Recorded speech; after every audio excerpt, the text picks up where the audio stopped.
இப்படி white forest கேக்கில் happy தீபாவளின்னு கேக் கட் பண்ணி தான் எங்களோட தீபாவளி ஆஃப்டர்நூனே ஸ்டார்ட் ஆச்சு. என்னோட தம்பிங்க 2 பேரும் அவங்களோட இந்த ஆயுதத்தெல்லாம் வந்து சுற்றி வச்சு கேக்கு சூப்பராக கட் பண்ணிட்டாங்க. அதுக்கப்புறமா இதோ இங்கே பாருங்கள், இது such a cutie bye guys, என்னோட குட்டி தம்பி. அதுக்கப்புறமா தீபாவளி ஃபீஸ்ட் பார்த்திங்கன்னா மட்டன் பிரியாணி, இதுதான் டாப் நோச் எங்கள் அம்மா பண்ணதுலேயே செம்மையாக இருந்துச்சு. அப்புறம் இந்த மாதிரி சின்ன வெங்காய சிக்கன் பண்ணியிருந்தாங்க. நான் வந்து சிக்கன் சிந்தாமணி பண்ணிட்டேன். இந்த சின்ன வெங்காய சிக்கன் சிந்தாமணியும் எப்படி செய்யணும்னு ஃபுல் ரெசிபி வீடியோ நம்மளோட சேனலில் இருக்குது. அப்புறம் இதுதான் என்னோட தீபாவளி ட்ரெஸ் கைஸ், செம்மையாக இருக்குல்ல. என்னோட சித்தப்பா சித்தி கிஃப்ட் பண்ணாங்க, என்னோட தம்பிகளோட செலெக்ஷன். அதுக்கப்புறம் நாங்கள் ஃபேமிலியாக கிளம்பி போன இடம் பார்த்திங்கன்னா ஒரு பெஸ்ட்டான மூவிக்கு தான் போயிருந்தோம் இன்றைக்கி.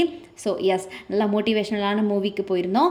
அதை கொஞ்ச நேரம் பார்த்து முடிச்சுட்டு இன்டர்வெல்லில் இந்த மாதிரி பாப்கார்ன், அதுக்கப்புறம் கோக் வாங்கி குடிச்சதுக்கப்புறமா மீதி இருக்கிற படத்தெல்லாம் சூப்பராக பார்த்து முடிச்சுட்டு கிளம்பிட்டோம். நைட் ஆகிடுச்சு நாங்கள் திரும்பி வரும்போதே. ஆனால் எங்களுக்கு பெருசாக பசிக்கல, அதனால ஸ்ட்ரைட்டாக வந்த உடனே கிராக்கர்ஸ் அப்படியே வெடிக்க ஸ்டார்ட் பண்ணிட்டோம். அப்புறம் இதுதான் moment of the day guys. பயப்படாமல் எவ்வளோ அழகாக வைக்கிறேன் பார்த்தீங்களா? Such a good moment. இதெல்லாம் நல்ல மெமரிஸ், அதனால் கேப்சர் பண்ணிட்டேன் மறக்காமல்.